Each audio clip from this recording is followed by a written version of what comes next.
Okay. You focus, you're good to go. Hey guys, so for those of you who don't know me, my name's Ben McAndrew, and today I'd like to be conveying a message of conservation in regards to an invasive species you may have heard of, the cane toad. So what is the cane toad? Well, its scientific name, Rhinella marina. It's a large, bulky amphibian species. If we look at my crop just here, it can grow to 24 centimetres snout to vent length and weigh up to 1.3 kilograms. It's not native to Australia. It is, however, a native species to most of Central and South America.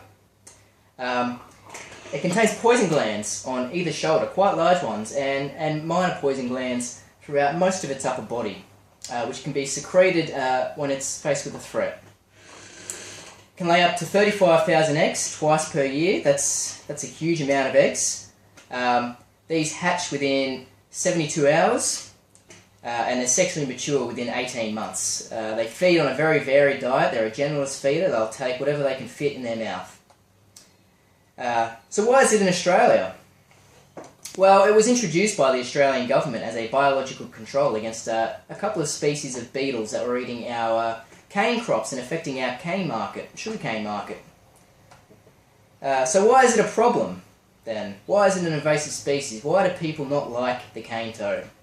Well, we look back at the previously mentioned natural history. If we look at its high reproduction rate, its toxicity, and its generalised feeding behaviour, it's highly competitive and highly deadly to many of the Australian wildlife. Also, if we look at the distribution, it started in localised regions around Cairns. Within 10 years, it had moved all the way down to Brisbane, this black region. This red region symbolises its currently known habitation. As far down as Port Macquarie, New South Wales, and as far up as the very northern and western reaches of the Northern Territory. The green region is its expected habitat, all the way through the northern and coastal areas of Australia. So what can we do to manage this problem? Well, it's having an impact on a lot of our Australian native reptiles, which you may not be aware. Large monitor lizards and large carpet pythons are competing the most for food, so they're starving, they're not getting enough food because of the cane toad eating it all.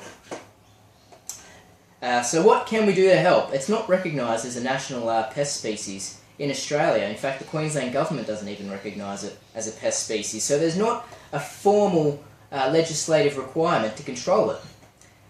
There are community and volunteer groups that are doing their best to go out and collect and humanely euthanise large female animals which carry eggs, or the eggs directly. There's also research into more biological controls for this frog. The best approach, however, I've found is an integrated approach, an integrated strategy, where we combine all of our currently known working methods for the control of the cane toad and public contribution to spread the message and spread the help. So guys,